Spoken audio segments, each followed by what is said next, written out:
A rewards program for the poor is what the Broccoli Project is all about. By incentivizing hundreds of unemployed men to take voluntary HIV tests, the poor are financially rewarded for their socially responsible behavior.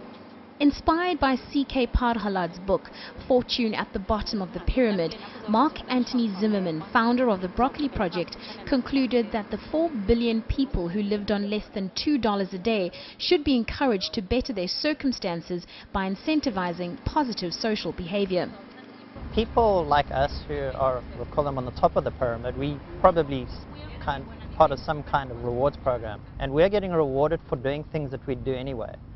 And it seems almost unfair that perhaps poor people are volunteering, doing things for themselves or for their community, but there's no real mechanism that's rewarding that kind of behavior. Together with an NGO called Man on the Side of the Road and the Desmond Tutu HIV Foundation, the Broccoli Project has established a mobile testing center that offers pre- and post-HIV counseling along with same-day HIV test results. Volunteers are paid 75 Rand, the equivalent of a day's wage, for taking the HIV test. The money is redeemed in the form of food vouchers from participating supermarkets. What we're doing in effect is everyone's, I think, seen these men on the side of the road looking for employment, and we're offering them the equivalence of a day's pay to come and find out their status.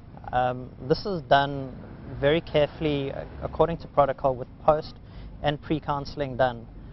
The Broccoli Project is only 4 months old, yet this pilot project has already piqued the interests of the organizers of the World Innovation Summit in Barcelona. We were very fortunate in that right at the beginning we believed that if we were able to get to government, we would actually have the opportunity to make a difference.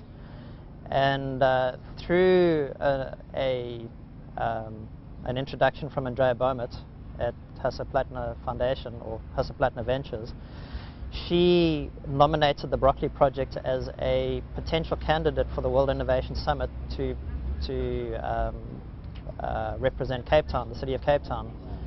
So a quick 2-day business plan resulted in us winning the competition by a far margin. And as a result, we will be presenting to over 100 venture capitalists and multinational companies with the idea of taking the idea global. The team at the Broccoli Project would like to see this Cape Town initiative roll out to the BRIC countries and other developing nations. We're in the process of exploring how that should happen right now. And what you see here is the first step, the philanthropic component in South Africa. That'll be expanded to other territories around the world that would have similar social objectives. And then running in parallel to that, we'll also be assessing our capital requirements to roll this out commercially, again in support of the social objective and the philanthropic component of the service. And the incentives are without doubt a drawcard for the nearly 2,000 men who've already tested through this project. These guys who are they are currently unemployed, man. They don't have like trade, so they go look for jobs in the sites by the robots. So for them to go to the clinic, they don't have like enough time, you know, because early in the morning they got to wake up and go look for jobs. So for them, this project is quite very important because they get a chance to be tested. With only 8% of South Africans having had an HIV test, this project helps reach the critical demographic of males aged between 30 and 39 who are otherwise prone to infection. Whether the Broccoli Project will change the social landscape of the poor through incentives is still uncertain, but studies have shown that over time, projects like this one can have a positive, lasting legacy.